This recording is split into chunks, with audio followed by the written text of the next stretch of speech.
So excited to be in Hershey, Pennsylvania. And, you know, I do realize I always make sure to be very punctual, and I realize I'm a little late. I'm a year late for this, but we last year had visits from a young lady named Helene and a young fellow named Milton, and they weren't too nice to my state, and we had to do our duty to make sure that we got people up on their feet, and we were able to do that. In fact, with Hurricane Milton, we had 4.2 million people's power restored in 72 hours. That's a world record for hurricanes. So I'm glad to be here. I wanted to be here last year. But, you know, I also have young kids. So my wife and I have a daughter in kindergarten, a son in second grade, and a daughter in third grade. And so to be able to come up to Hershey with all this stuff, the kids were interested. However, there's a little bit of a problem. My kids, because the governor lives in Tallahassee, so we've been in Tallahassee since they can remember anything, and they're big Florida State football fans. And there's a football game this weekend, actually against Pitt, and I'll get to the result in a minute. And so my kids are kind of like, well, we don't know about Hershey, and especially my son, he's like a diehard, I don't want to miss the game. And I just told them, I said, guys, you may never get to go to Hershey, you know, who knows, right? I mean, just it's a great opportunity. We want to go. We want to do all those things. And so the girls were like, okay. And then I convinced my son to do Hershey. So we got in yesterday. We were out at the amusement park, taking them to the rides and doing all that stuff, getting a lot of trick-or-treat candy. They definitely got that. There was candy when we got there, all this stuff, which was fun. But then this morning, we were able to go to the chocolate world, and they got to make their own Hershey candy bar. They got to do some of the other things, tour the town, go see the school, and do all these things. And so they were really excited about that. We were able to watch some of the Florida State game, and Florida State lost to Pitt. And so my son said, you know, Daddy, I made the right decision to come to Hershey. So it has proven the old Hershey Company motto that, yes, there is, in fact, a smile in every Hershey bar. It's interesting, though, being here. I've actually been here before when I was a congressman way back in the day. I've recovered from that experience, don't worry. We did a function here at some point, and we were there. And I did the golf course here, which a lot of people don't realize. This golf course is where Ben Hogan really learned how to hit the ball like he came to do. He had a teacher here and all that stuff, and he may not have ended up being the Ben Hogan had he not done that. It's also interesting, this is just stuff I do. So coming to Hershey, so I watch a documentary on like how the candy war started or something. It was actually pretty good, and they were talking about when Milton Hershey founded this, what they were doing and everything like that. And then one of his employees, a guy named H.B. Reese, had this idea to do chocolate with peanut butter in it. And so he'd do it, and he shows it to Mr. Hershey. And Hershey said, that ain't going to fly. I don't think we're not going to do it. So H.B. Reese went out on his own, started what became Reese's Peanut Butter Cups. And I think Hershey was a very smart businessman because he realized pretty soon he needed to buy Reese's Cups for him, and he did. And then now that's the most popular candy in the world, and it's right here in Hershey, Pennsylvania. So interesting fact, interesting part of history. I'm here today to deliver, I think, a pretty optimistic message. You know, there's oftentimes a temptation to look around the world that we live in, and we see that the left has controlled the commanding heights of our society for many, many years and decades even. When you look around, if you are trying to defend life, if you're trying to defend family, a healthy culture, constitutionally sound government, you usually are fighting an uphill battle. And that's just the way it's been for a long time. But I'm here to tell you that in spite of that, if you stand for truth, if you fight the big battles, and if you deliver huge victories, you can win against the left. And you can do so resoundingly. And that's what we've done in Florida. And it's not just like, oh, I want to brag about it. It's like political tit for tat.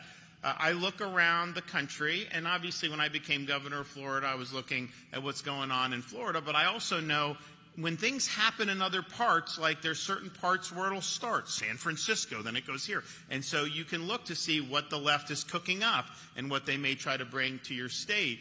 And it just occurred to me, looking at all this, that on almost every issue that matters, the left was aggressively hostile to the positions that I believe in, you believe in, and that really are important to make sure that the states that we govern can do well. And so I said, yes, like, I got to take care of business. If a hurricane comes, we got to deal with it. We do that very well. If you have situations where, provide tax relief to people, do some of the things that you can do in the policy realm that are more traditional. Do good on all that stuff. But my duty, one of my duties, was to protect the people that I was elected to serve from the pathologies of the political left. In any sphere that I could, in any artery of society, I was not going to cede 1 inch to these people, and I was going to make sure that we got the job done. There was an old phrase that was popularized in after World War II, kind of in the probably middle of the 20th century, 50s, 60s, by William F. Buckley, who founded National Review, wrote God and Man at Yale. And he said, our purpose here is to stand athwart history and yell stop, because you had communism advancing around the world. You did have it advancing in our own society, and people like Alger Hiss and the Rosenbergs and all this stuff. And he said, we got to stop it and do that. But as I looked at how the left had taken over so many institutions, just simply saying stop and not letting them advance anymore, that was not, may have won a battle, but that loses you the war. So I wasn't content with just doing that. I wanted to aggressively regain these institutions and regain this ground for the values that we all hold dear. And so, yes, we set out to protect our folks from the left. Yes, we made sure that we would stand for what's right. And you can't just be kind of, tiptoeing around the tulips on this. You either win or you lose on these issues, and we have decisively defeated the left more than any other state has ever done in the modern history of the conservative movement, without question.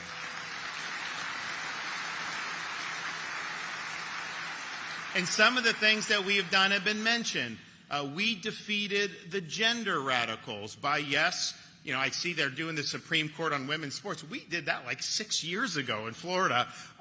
We made sure to ban the mutilation of minors with these gender surgeries. On every single issue that the left was pushing, not only did we stop it, but we rolled it back, and we made sure that people were protected. We beat the left and people like Fauci on COVID. They wanted to take away rights. They wanted you to be locked in your house. They didn't want you going to church. They didn't want kids going to school. And on all of those key issues, we not only stood up for what was right, we did it when it was not popular. And I tell people, I've been involved in campaigns, I've been involved in all these issues, all this stuff. And the fact of the matter is, like, when you're governor or when you're a candidate, you roll out of bed and they're attacking you. Like, that's just what happens. Like that, I'm getting attacked before I even get my morning coffee. That's just life, and you kind of learn to deal with it, and that's fine. If you take all the attacks, all the smears, everything, and the entire time I've run or been in elected office, you added it all up, and you compared it to what I was dealing with, particularly in those early weeks and months of COVID, it's not even close. The COVID attacks were way more. The smears were way more, because I was standing against the machine.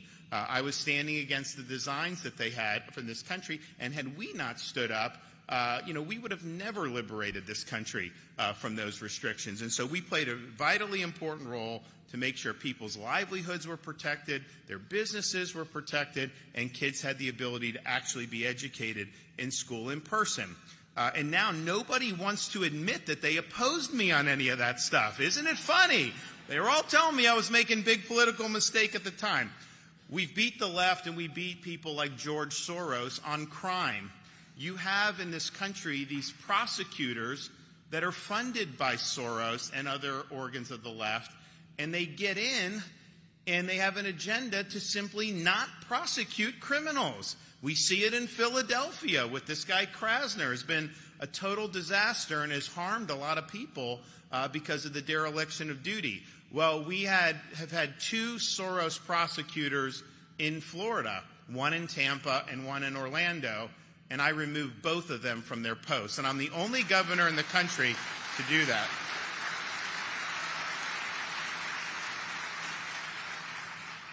We beat the left and beat the teacher unions by enacting universal school choice for every single Florida family. We also defeated them by enacting strong protections for the rights of parents to direct the education and upbringing of their children. The fact of the matter is, these unions are trying to impose a partisan left agenda on our school kids. And you have a right as a parent to send your kid to school to be educated and not indoctrinated. No.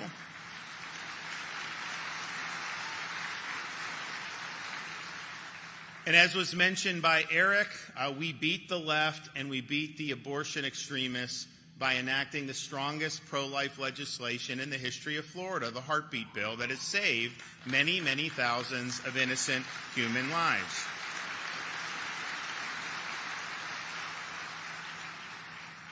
We have defeated the left as well as a cadre of Marxist professors in our state university system.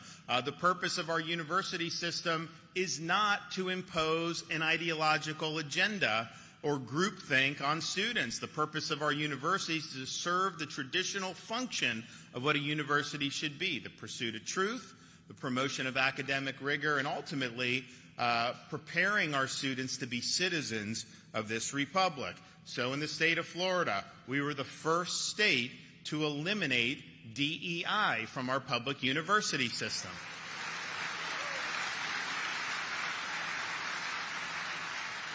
We've also enacted trailblazing legislation, which you guys should try to do here if you could ever get a governor that would sign it, is all tenured professors in Florida must undergo a review every 5 years and can be terminated for poor performance.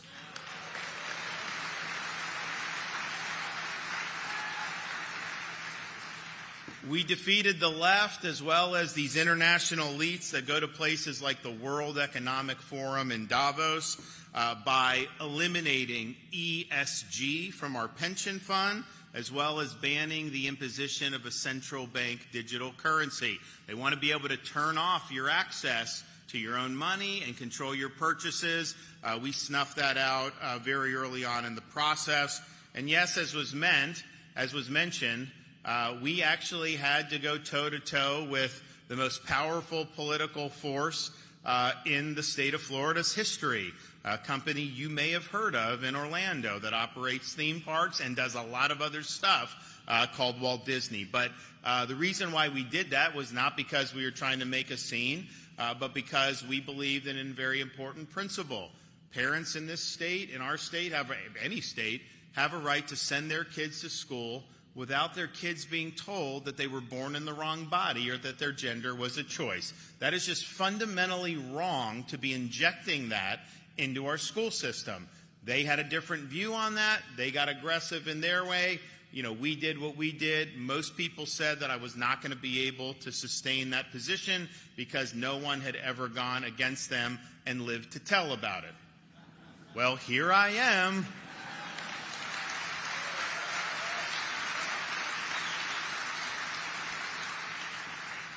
And then what was mentioned that we had to deal with these amendments. So there's actually 2 amendments that we had to do. So in Florida, I don't know how it is in Pennsylvania, but there are these initiatives, which is really just what special interests do. They get on the ballot, and then they put things on, and then the voters just kind of see a synopsis of it that's kind of poll tested, all this stuff.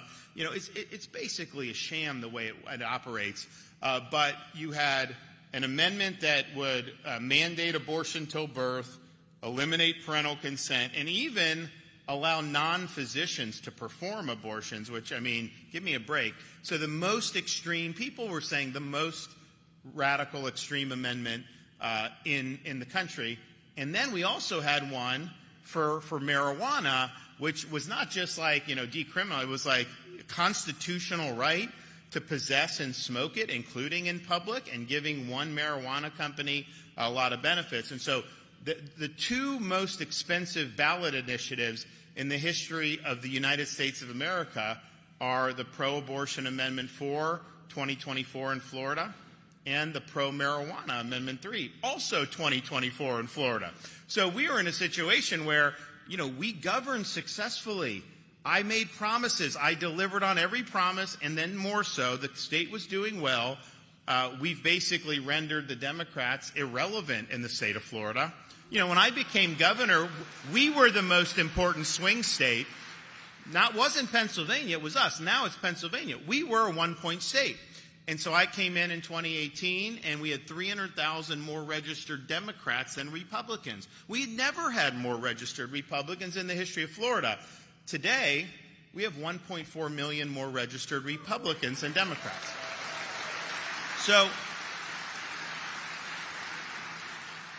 And I've considered placing the Florida Democratic Party on the state's endangered species list. I don't know. I don't want to give them any extra protection, though, but we'll see. So the point is that we won all these victories. The public responded by either Republicans coming to Florida or people changing their registration. And that we made it so that it's very difficult for a Democrat to show their face and get elected in most parts of Florida. So how bad would it be? You win and then I got reelected by the biggest margin in the history of the state for a Republican in 2022. So how is it that you can do all that right, and then somehow you got people that are going to spend a lot of money to basically make us California through the back door with these initiatives and these amendments? The marijuana people spent $150 million on this. The abortion people spent $130 million. So we had to contend with $280 million of spending on very misleading language and let's just be honest, they were pushing issues in which probably more people agreed with them than agreed with me or agreed with us. Marijuana was somewhat popular. Abortion, in terms of the pro-life, a lot of Floridians are not necessarily pro-life. I didn't do it to be popular. I did it because it was the right thing to do. So we were having to deal with navigating all this. And so, the governor, I don't have a role in these amendments. Like, these special interests got them on. The court approved them to be on, which we thought was a mistake. And then they try to get the voters to approve it. And so, most people that get elected in my positions like mine, all their advisors say, stay away from this. There's nothing for you to gain by getting involved in this. All you're going to do is alienate supporters or whatever. And that may be true, but that also wouldn't be the right thing to do. It wouldn't be the morally right thing to do. So I was in a position, I had this platform as governor. I had a megaphone. There were things being proposed that would be harmful for my state. In the case of the Amendment 4, it would have been very costly in terms of human lives, tens of thousands, just in a year. In terms of the marijuana, you can't function as a state if you smell marijuana everywhere, if these kids are doing it. And this isn't the marijuana they had in Woodstock. This is really, really, dangerous stuff. So it would have been terrible for Florida. So I could just sat back and just kind of let it happen with chips. So, I know I was against them, but what am I going to do? That's not right. So we dug in. We barnstormed the state. We made the case to the people of Florida. And we were the first state not just to defeat an abortion, but also in a marijuana. And we did it in the same year, in the same election, against $280 million. And that is not easy to do.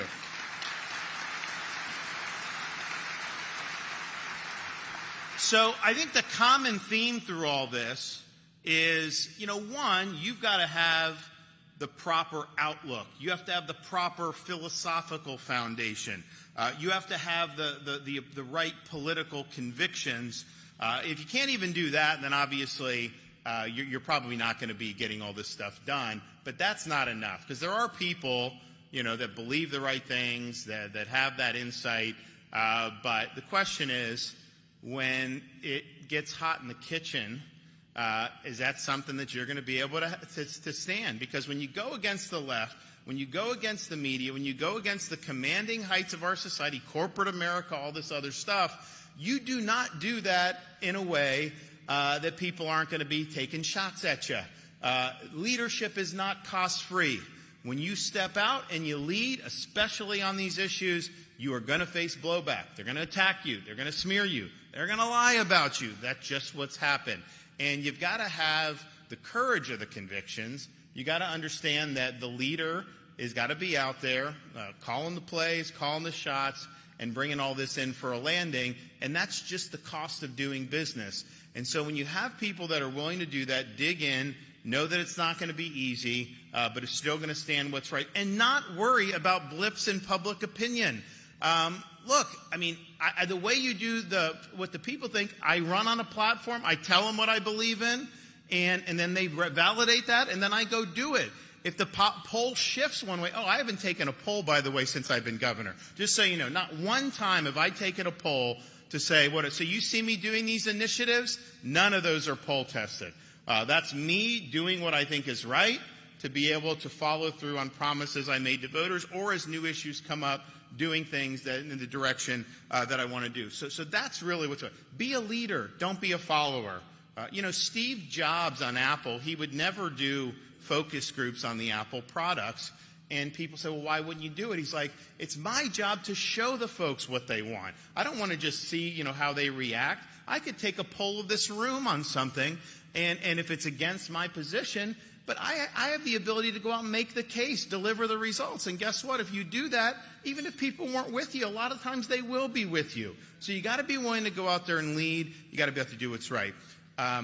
One final issue, apart from all that, but don't let anyone tell you that this stuff can't be done. Because I was told you're going into a swing state, you can't be bold, you got to trim your sails.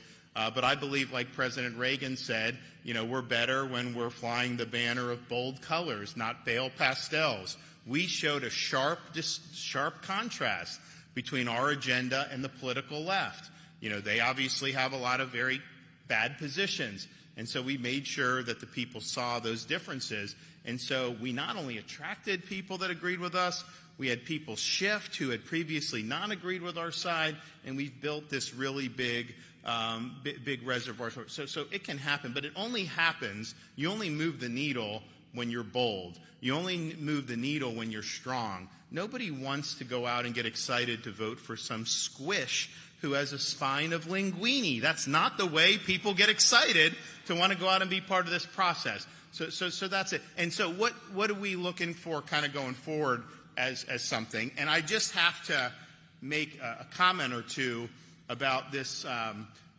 big tech, what they're up to with artificial intelligence. That's all the rage. That's what's powering the stock market. They're building all this stuff. They're promising all these different things. And a couple points I'll make. One, we should welcome technologies that enhance the human experience, but I'm not interested in subsidizing or furthering technologies that seek to supplant the human experience. We, as individuals, are what this country was made about. God endowed us with unalienable rights, not to subcontract that out to a bunch of machines. I do think that you have people who are pushing this, who have this transhumanist impulse, and I think that's incredibly destructive for society. I also think that if you look at what they have designs on it, you do this chatbot, you do this, they're going to tell you answers and all this stuff. Let me tell you, none of those chatbots are worth anything beyond whether the data that's being fed into them is accurate or not. Garbage in, garbage out. So let me ask you, as this becomes more pervasive, if it does, do you trust a handful of titans in big tech to be the curators of all the information that's going to be impacting our education, our businesses, our culture? I don't trust them. And I know our founding fathers wouldn't have trusted them. The whole premise of the American Constitution was that human nature is flawed. and you didn't want to see a consolidation of power in any one place, so they had a judicial branch, executive branch, legislative branch, and they divided that into two different houses, House and Senate. And then they had state governments, which were the creators of all this, that retained their powers, and you had a check and balance, a vertical check and balance. And the founders were very much concerned about that. Well, let me tell you something, and you can see it in Ecclesiastes.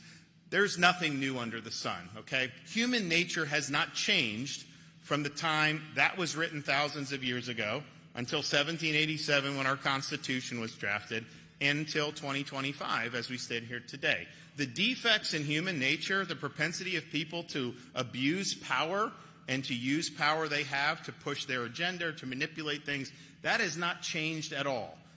And if big tech companies have the ability to be in charge of a lot of this data and they're doing all this, well, guess what? They are going to abuse that power. So I think it's up to us as people that are policymakers to make sure that we're going into all this with our eyes wide open.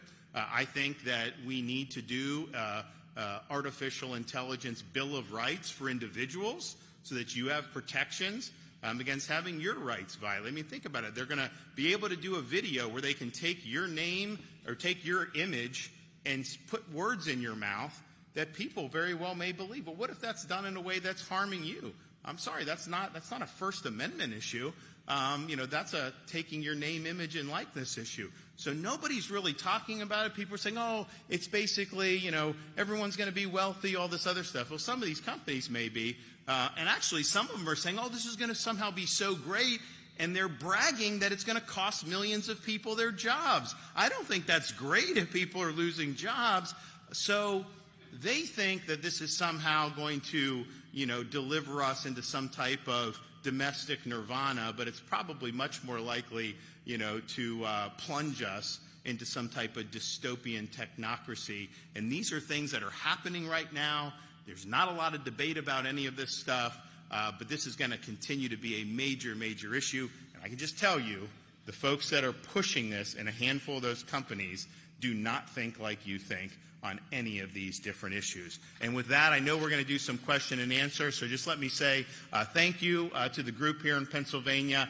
We've had, my father is from Western Pennsylvania, so I've got a lot of roots in the Keystone State. And then growing up in Dunedin, Florida, I was a stone's throw away from Philly spring training in Clearwater, Florida.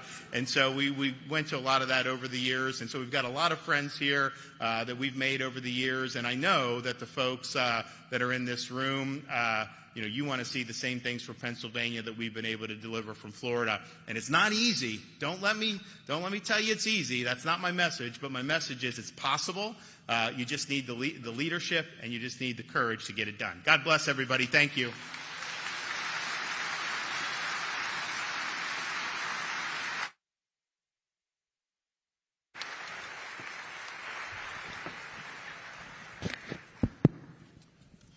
Well, thank you, Governor. It's just great to sit here next to you.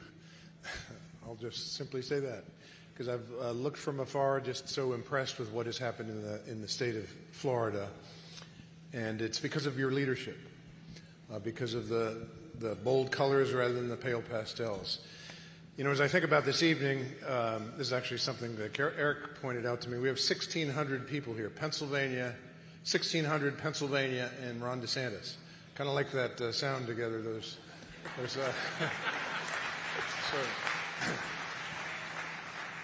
So don't take that too far away there, Josue. There's a table that went away. So my first question, because your leadership is unusual. It's not that typical of what we see in the larger national political class or governors and things. Not casting aspersions or anything else, but what is it about? Where would you say that comes from? Is it your upbringing? You mentioned your dad being from Western Pennsylvania. What is it in your history that sort of gave you the courage to stand firm on so many of these things when you're taking it on the chin and all of the things that are coming against you? Well, look, I mean, you get out of bed, and as I mentioned in the morning before I get my morning coffee, they're hitting me on something. But as I'm getting ready, I'm, shaving, brushing my teeth, and I'm looking in the mirror. And when you look in the mirror, Do you want to be able to have confidence that you did the right thing for the right reason? Here I am, the governor of the third largest state in the country, probably the most important Republican state, in the country now. And, I believe God put me there for a reason. I don't think he put me there to be like any other, politician who's just trying to govern by polls or trying to do whatever they can to protect their own political hide. I think you have a chance to really do things that are meaningful. That's not easy, but, I just have the foundation of, faith in God. I have a strong understanding of what went into founding this country. I understand how the founding fathers approached leadership and what they thought was important. And I'm also just in a situation where, like with COVID, for example, most of the decisions I was making at the time are probably the best decisions I've made, really saved the state, but they were all very, very unpopular. I had a lot of people that wished me well, that were concerned, like, oh, you're ruining your future, you're not going to be able to get elected again, all this other stuff. And, I just had to, I didn't know, right? I did not know. Because you can do good things, and sometimes the voters may not necessarily appreciate that until it's too late. And so I didn't know how the political winds would blow. I didn't know how the political chips would fall. But what I knew is, a leader is going to care more about protecting the jobs of the people he was elected to serve than he is about protecting his own job or his own political hide. And I've just got to do that. I have got to stand up for people when they need a champion. And if that costs me my position, then so be it. I'll be able to know that when people needed me, I stood up and did the right thing for the right reason.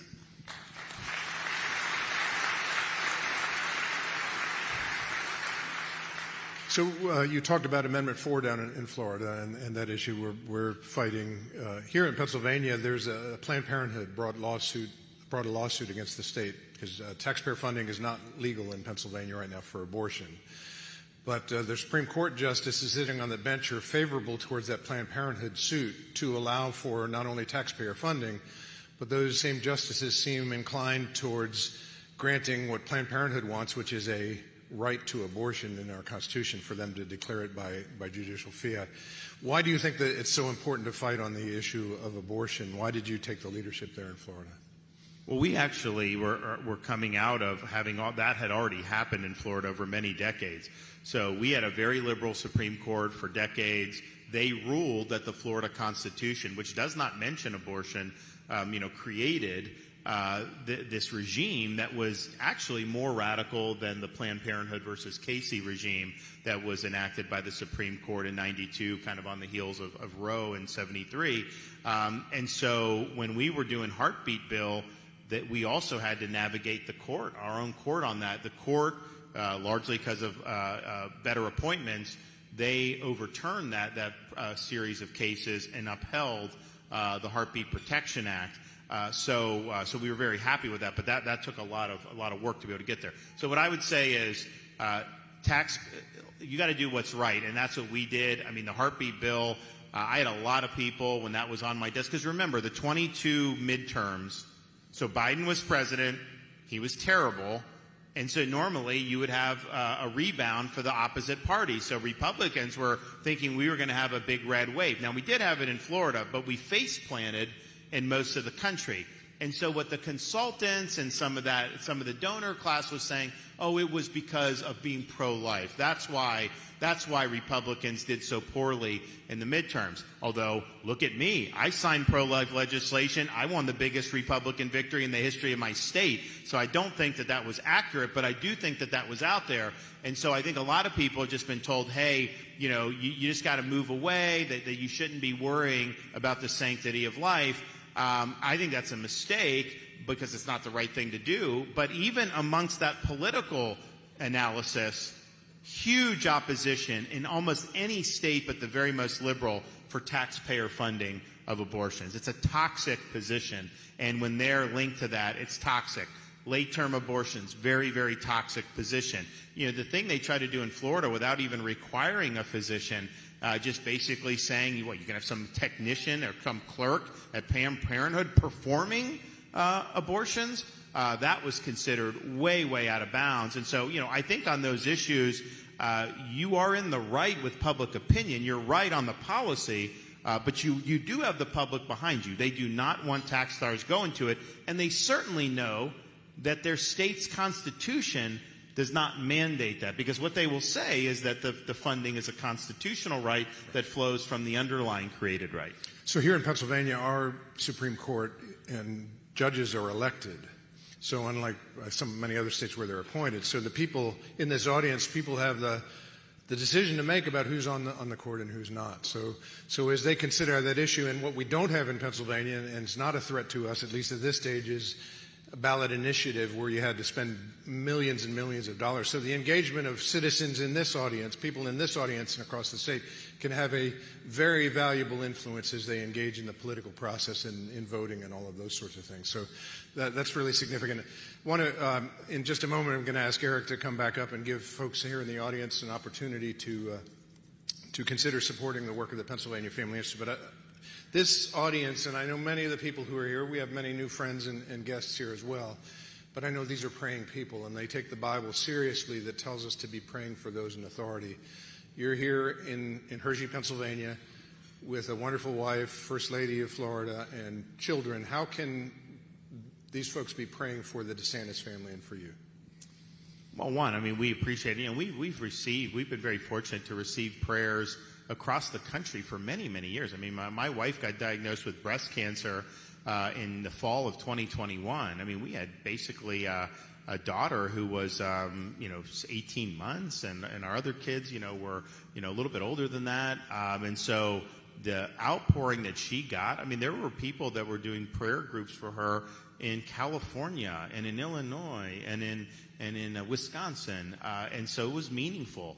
And I think that it's still meaningful in terms of what we're doing on a daily basis. But, one thing I'll just point out about what you're doing, even apart from supporting someone like me, is you're standing for issues and ideas that, don't have necessarily a lot of funding behind them, right?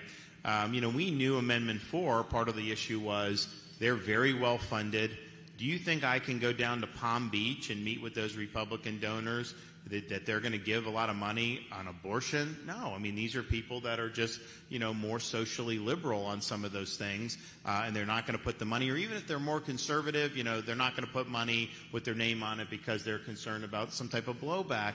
And so just know what you're doing is serving a function to stand for things that are really fundamental to the founding of this country, really fundamental to who we are as Americans, but they may not be something that's easily to be monetized. There may not be a lot of vested economic interests that are going to come to the rescue and just save everybody with that. So it just requires, you got to scrap, you got to work hard, and yeah, I think you got to pray. I think it's meaningful, and I think it matters. Well, I'm going to invite Eric to come up. I just want to say, as I mentioned earlier when I introduced him, Eric is one of our newest colleagues in the Family Policy Council movement, and just from what I've gotten to know him just over this short period of time since he started at Florida Family Voice, you hire quality people, and I just congratulate you for that and for the work that he did in doing that church outreach, which we want to mirror here in Pennsylvania. So let's thank Governor Ron DeSantis for joining us here. Thank you.